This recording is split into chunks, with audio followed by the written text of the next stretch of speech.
My name is Brendan Smith. I am the Brewing Sailor, and this is another Hangover free review. Let's get into it.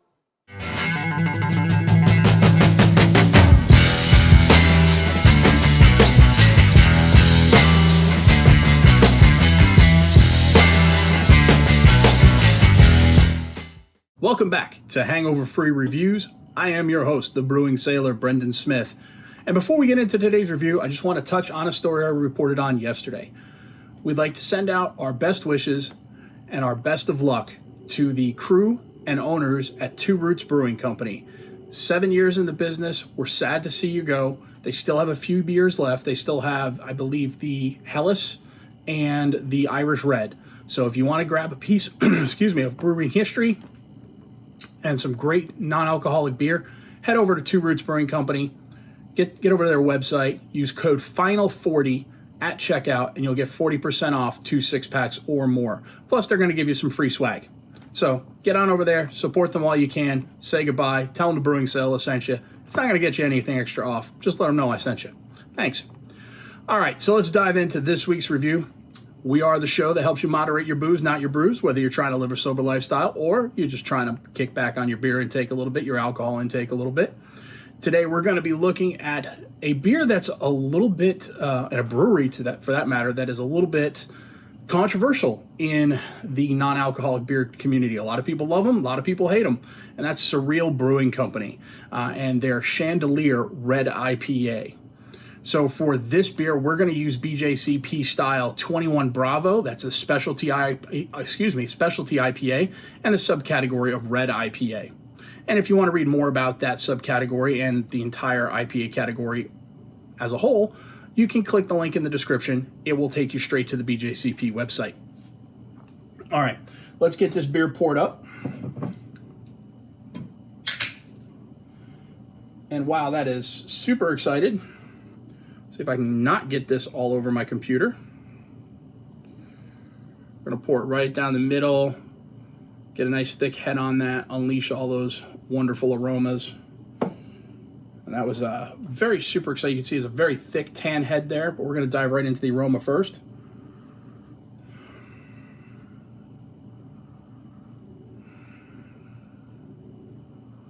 Okay, I'm getting herbal, pine, floral, a touch of caramel malt. Not much on the malt though. Hardly anything from yeast aromas. This is all pine, herbal, and floral. And considering they describe it on their website as citrus, I'm a little confused by that. So we're going to give them 6 out of 12 on the aroma. It's not a bad aroma. It's just not a great aroma, and it's certainly not the aroma they're advertising. So we're going to knock them a little bit on that. As for the appearance, it's a beautiful reddish brown color. It's hard to see because of how dark it is, but it is clear. I can see through it. It's a gorgeous color. It's a gorgeous beer. It's got a nice tan off-white head. It's got some nice lacing on the glass that you can see that there. So that's good. All those are good things. We're going to give it 3 out of 3 on appearance. Now, let's dive in and see how she tastes.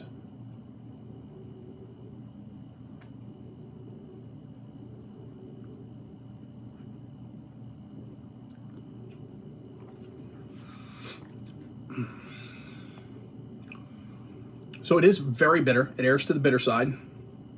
So if you're not a fan of bitter IPAs, you probably won't be a fan of this. I'm getting all of those herbal, floral, piney notes. Again, no citrus. I get a little bit of caramel, but not much. And I have let this warm up a bit. I don't know if you'll be able to see this on the can. It's not written very well or written very largely, but right there on the can, it does say that you should serve this between 55 and 65 degrees Fahrenheit. And I have noticed that, allergies are killing me, I apologize. I have noticed that if you drink it straight out of the fridge, it will be super thin on the mouthfeel. It's still pretty thin on the mouthfeel. Wow, sorry, allergies are killing me. It's still pretty thin on the mouthfeel, but when you let it warm up, it does open up a little bit. You get a little bit more of those caramel notes. Sadly, it it just finishes too clean. It disappears. Those caramel flavors, and maybe some of the some other, maybe like honey or excuse me, my throat is killing me. I'm so sorry. I got a beer here. I might as well drink some of it.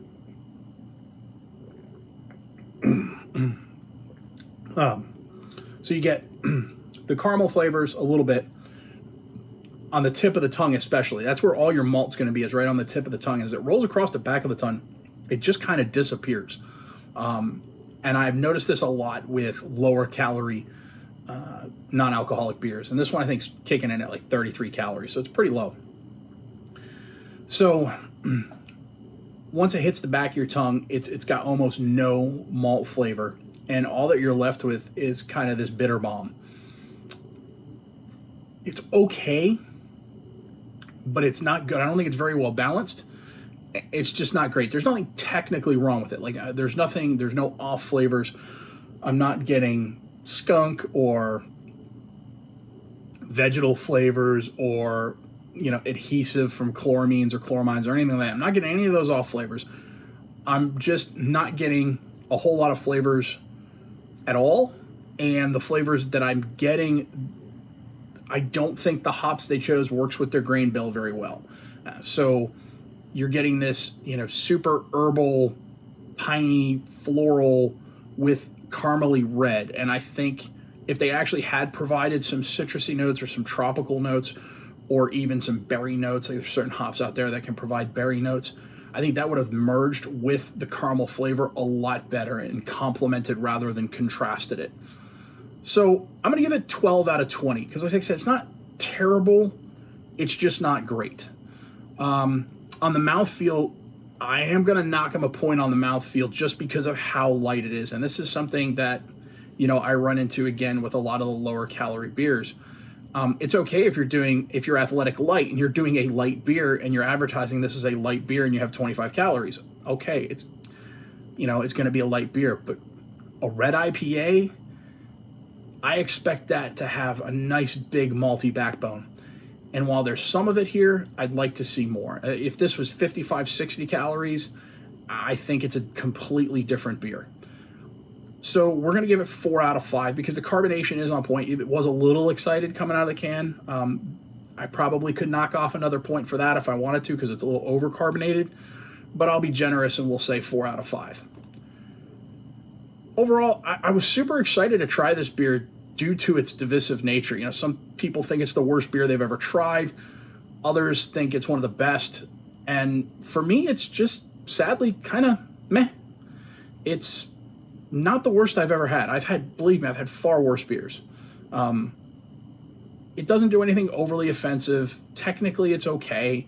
The mouthfeel could be better, and I think they could have chosen different hops in order to really match their advertising that this has a citrus flavor, which I just don't get at all. So overall, it's a meh beer. I'm gonna give it a meh score. It's gonna be 5 out of 10. That's gonna give it a total score of 30 out of 50. So good. It's kind of on that borderline between average and good, but it's not terrible. As far as my personal observations on this, like I said, it's just meh. And I understand that there is a big market for ultra low calorie beers, and if there is a reason specifically that you like this, whether you're trying to lose weight, which I am, I give up everything else but my beer, or if you have diabetes and you need to watch your calorie and your sugar and your insulin and all that, I completely understand that there's a market for this beer and that those customers need to be serviced. And if you are one of those customers and you enjoy this beer, I am not trying to take that away from you, okay? 100% enjoy it all day long, support them all day long, because you want those breweries that are making your products to continue to making your products, or else we end up with a Two Roots situation where everybody's disappointed because we all love Two Roots and now they're going bye-bye. So if you love this beer, don't take this as a knock from me. This is just me looking at it. If I was judging this against other red IPAs and there were more full-bodied red IPAs where their hops matched their advertising, they would score better. That's just how it is. But if you love it, don't let me take that away from you. Enjoy it. I toast to you. Have a wonderful day with that. As far as on my personal scale, I've kind of tweaked my personal scale a little bit. So we're sticking the top one as a regular rotation buy. or I should say regular rotation beer. The next step down is a repeat buy. This is something I'm going to buy more than once, but not every week. And then buy when it's the best worst option. So if I'm at, let's say, I don't know, Chili's or something, right? And it's this or Heineken Zero. Would I buy this or Heineken Zero? Well, actually, I'd probably, as much as I don't like Heineken, it's kind of a borderline. It might depend on the day, but I'm going to say I'm probably going to buy the Heineken Zero. Probably won't buy again, and then drain pour. This for me is a probably won't buy again. I'm just not the target market for this beer. It doesn't match my flavors or what I want out of a beer. So that's about all I've got for today. I will say that we have some new things coming up. As you saw yesterday, we started the Hangover Free News Shorts. We're going to do those as breaking news drop every day, or when it drops. Every 2 weeks on Sunday, I'm going to release a longer form video like this, except it's going to be Hangover Free News. And that's going to be a roundup of all the news stories from the non-alcoholic beer world in the last 2 weeks to kind of keep you up to date on what's going on in the NA beer world. And we're also going to be doing a Toast to Two Roots special. So we're going to have a Zoom call where anybody who wants to get on can get on. You can tell your favorite Two Roots story, talk about your favorite Two Roots beer, and we're going to discuss where does the industry go from here with such a big player bowing out of the market. I'll have more details on when that's going to be and invites if you want to join in the coming days. Before we go, do remember to like the video, hit that subscription button, turn it from red to gray, ring that notification bell, let YouTube know you want to see my videos when they drop. And of course, do leave a comment before you go. We love your comments. We love to know what you think of the job we're doing. Am I doing a good job? Am I doing a bad job? Is there a beer you want to see me review? Let me know. Thank you, everybody. Have a wonderful week. We'll see you next time on Hangover Free Reviews. Sláinte.